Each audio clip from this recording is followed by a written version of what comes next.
Imagine this. A young Londoner, maybe someone who's spent their time helping out in the cities, really poor areas, suddenly decides, right, I'm off to the Congo, a place barely known then. Exactly. And that kind of dedication, that leap, it's what we're exploring today. We're doing a deep dive into this incredible collection of writings. It covers, what, 21 years of the Regions Beyond Missionary Union? Gives us a real snapshot. It really does. Our main window is Not Unto Us, a book by Dr. Harry Guinness. He was the founder, the driving force behind the union. But it's not just his summary, is it? No, not at all. That's what makes it so rich. It's woven together from actual reports, personal letters, observations from the missionaries themselves, all between roughly 1887 and 1908. So we're getting firsthand accounts from all over the globe. Pretty much, yeah. So, Yeah. expect some really compelling human stories, some surprising details. Right. Forget the dry dates and facts. We're Yeah. diving into the real experiences, the faith, the cultural clashes. It must have been bewildering sometimes. Oh, definitely. And the very real dangers they faced. It wasn't a walk in the park. Not at all. So let's start at the beginning. How do they even prepare someone for that kind of life? Well, for a lot of them, the journey started at Harley College. It was in Bow Road in London. Okay. And what's immediately striking is the mix of people. Students came from about 20 different countries. 20. Wow. So it wasn't just a British thing. Not at all. Which, you have to think, probably gave them a bit of cross-cultural grounding right from the start, even before they left London. Learning to communicate with people from different backgrounds. That makes sense. And it was interdenominational too, wasn't it? Yes, exactly. At a time when denominations could be quite separate, Harley College brought together different Protestants for this common goal, a real sense of unity there. And it wasn't all classroom learning, I gather. Definitely not. Harley really pushed practical hands-on experience. These students were doing what they called evangelistic work, basically, sharing their faith right there in the slums of East London. So things like Sunday schools, open-air meetings. Yeah, exactly. It was like a real-world training ground, testing their commitment right away. And intellectually, how did they approach that? There was this emphasis on what a key figure, Mr. Schofield, called mental culture. It wasn't just memorizing Bible verses. Right. It was about equipping them with the instruments of knowledge. So independent study, critical thinking, really understanding scripture deeply, not just surface level stuff. Learning how to learn, almost. Yeah. Skills they definitely need later. Absolutely essential for those isolated situations they were heading into. And this preparation wasn't just for the men, right? Women played a huge role. A vital role. Doric Lodge was key for training women. Again, very practical. Evangelistic work in the East End, visiting working men's homes like the Victoria homes. And they received some medical training, too. Yes, that's a really interesting part. Basic medical knowledge, nursing care. This actually led to something quite significant. An obstetric department at a place called Bromley Hall started in 1889. Obstetric.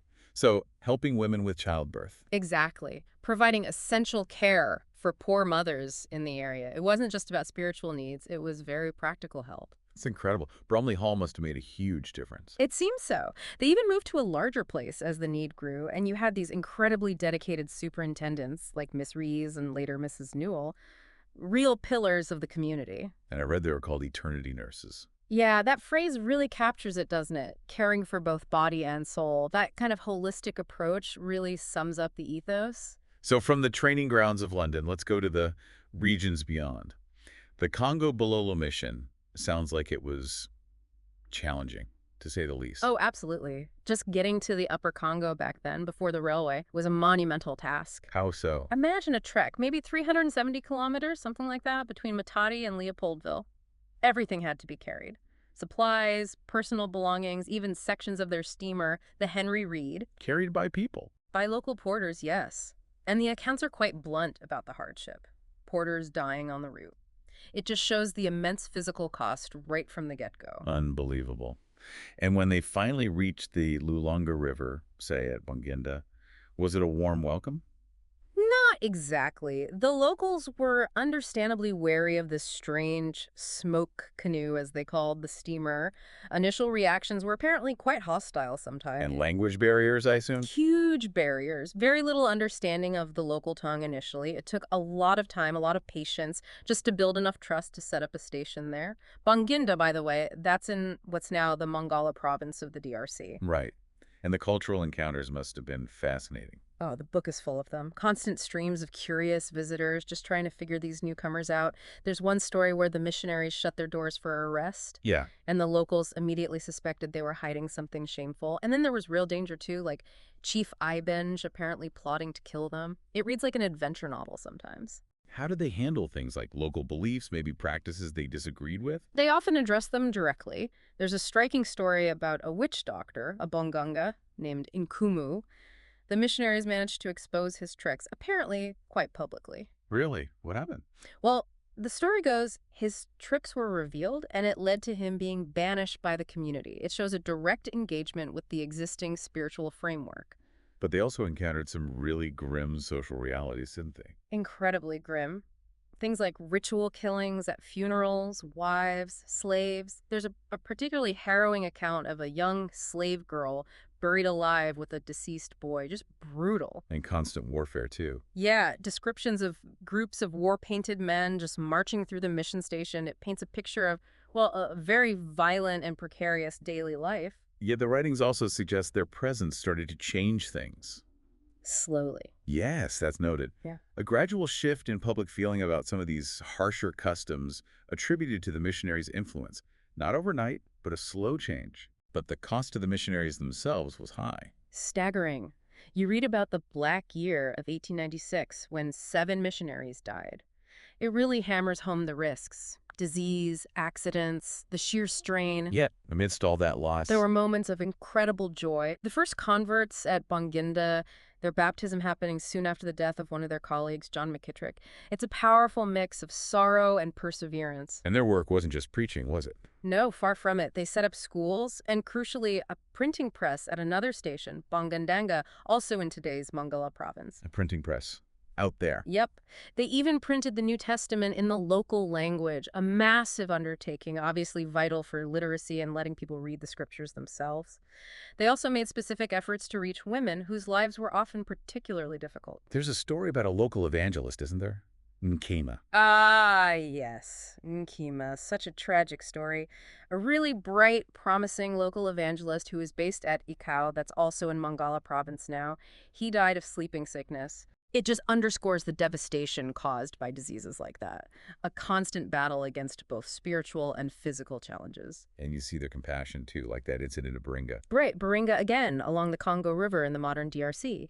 Mr. Cartwright finding a man basically left for dead with sleeping sickness and taking him in to care for him. Those small acts must have spoken volumes. You'd have to think so, especially in the face of such widespread suffering. Okay, let's shift continents completely. Argentina. A very different scene. Vastly different. Argentina at that time, turn of the 20th century, was this dynamic melting pot. Immigrants, right? Exactly. Italians, Welsh, Russians, people from all over Europe pouring in. Buenos Aires, which of course is still the capital today, is described as this fascinating, beautiful, bustling city. So the challenge there was dealing with this rapidly changing, diverse society. Precisely. And the religious landscape was complex too. Roman Catholicism was dominant culturally, but the text suggests growing disillusionment. How so? Well, alongside the traditional faith, you had rising liberalism, free thinking, even atheism. And superstition was still present. There's a description of a Santa Lucia procession that highlights that. So maybe less outright hostility than in the Congo, but perhaps indifference or skepticism. That seems to be the picture, yes. And then you had the vast plains outside the cities, areas like Tendil, still a city in Buenos Aires province today. Reaching those scattered communities was a whole different challenge, just sheer distance. But there were breakthroughs, personal stories. Oh, definitely. The story of Senora Maria is really powerful. Desperate, praying, and then she hears about El Culto, the worship service where they speak of Jesus and the poor go there. It's a very direct personal connection. It shows the message finding its mark. Exactly. And then there's the almost funny but also quite touching story of Don Perfecto. What did he do? Apparently he spent hours and hours in prayer trying to convert another man, Don Juan. It just shows that relentless personal dedication, you know, that unwavering belief. That persistence is incredible. Okay, let's pivot again. Peru, land of the Incas. Right. Peru brings this whole other layer, the deep history, the legacy of the Inca Empire. Cusco, the city of the sun, turned city of the cross after the Spanish conquest. That history felt very present. Modern spelling is often Cusco, of course. And the religious situation there, from the missionary perspective in the book. They saw Christianity as having been adopted, yes, but perhaps quite superficially in many ways. The text suggests they felt it hadn't deeply transformed morality or the situation for the indigenous population. So a different kind of challenge again, dealing with a long-established syncretic form of Christianity. Exactly. And remarkably, the book notes that only 20 years before these writings, there were basically no foreign Protestant missionaries in Peru at all. Really? So who was doing the work initially? A lot of the early effort focused on Bible distribution, primarily through the British and Foreign Bible Society, getting the text out there. And what was daily life like for the missionaries who did arrive? The book gives us these little vignettes, teaching students in Cusco, a woman missionary working among the poor, a nurse helping a new mother. It shows that varied approach: education, social care, direct outreach. And they engaged with the ancient sites too. There's mention of Urco. Yes, Urco. It's a real Inca site in the Sacred Valley, the Vilcamayu Valley near Calca. Those places still exist in the Cusco region. A missionary visits and observes remnants of sun worship still lingering. Wow. Standing right at the intersection of ancient beliefs and their own faith. Exactly. You really get that sense of history layered upon history. And the overall feeling about Peru in the book. It's one of immense potential, I'd say. Hope for the future, but also a clear sense of need, a real call for more people to come and join the effort there. Okay, from South America to South Asia. India. Another ancient, complex civilization. Hugely complex. The caste system alone presented enormous social barriers. This rigid hierarchy made any kind of unified movement, social or spiritual, incredibly difficult. But there was a desire for education. A growing desire, yes. And the missionary colleges were playing a significant role in meeting that need. Interestingly, they insisted on keeping the Bible in the curriculum, even apparently with some government pressure against it. And the call for more workers was strong here, too. Very strong, almost a constant theme. The Madras Decennial Conference, Madras, is now Chennai, of course, specifically called out the huge gap between the population size and the tiny number of missionaries. Any specific examples? Mewar is mentioned, that's Mewar, a region in modern Rajasthan. Huge population, hardly any missionaries. It just highlights the scale of the task they felt they faced. And prayer was emphasized. Absolutely. Prayer for the people, prayer for India's leaders, and a specific call for more women missionaries, recognizing they could reach Indian women in ways male missionaries often couldn't because of cultural norms. Amidst all these big picture challenges, were there individual stories of impact? Yes, definitely. Like the story of Mukhtar, an abandoned boy taken in by the missionaries, he found care, shelter, and eventually faith through them. It reminds you that amidst the statistics, individual lives were being changed. How did they reach educated Indians who might have been skeptical? They seem to engage intellectually, using reasoned arguments alongside spiritual teaching, trying to connect on that level too. There's an account of a young man deeply affected by these discussions, turning to prayer after being convicted of sin. It shows that personal, internal transformation. And there was specific work mentioned in Bihar. Yes, Bihar, now the state of Bihar. They established missions in places like Dinapur, Motihari, Champatia, Gopalganj, all towns still in Bihar today. It was seen as continuing the work started by earlier pioneers like Henry Martin. What kind of work were they doing there? A real mix. Preaching in the bazaars, the local markets, setting up schools, orphanages for vulnerable children.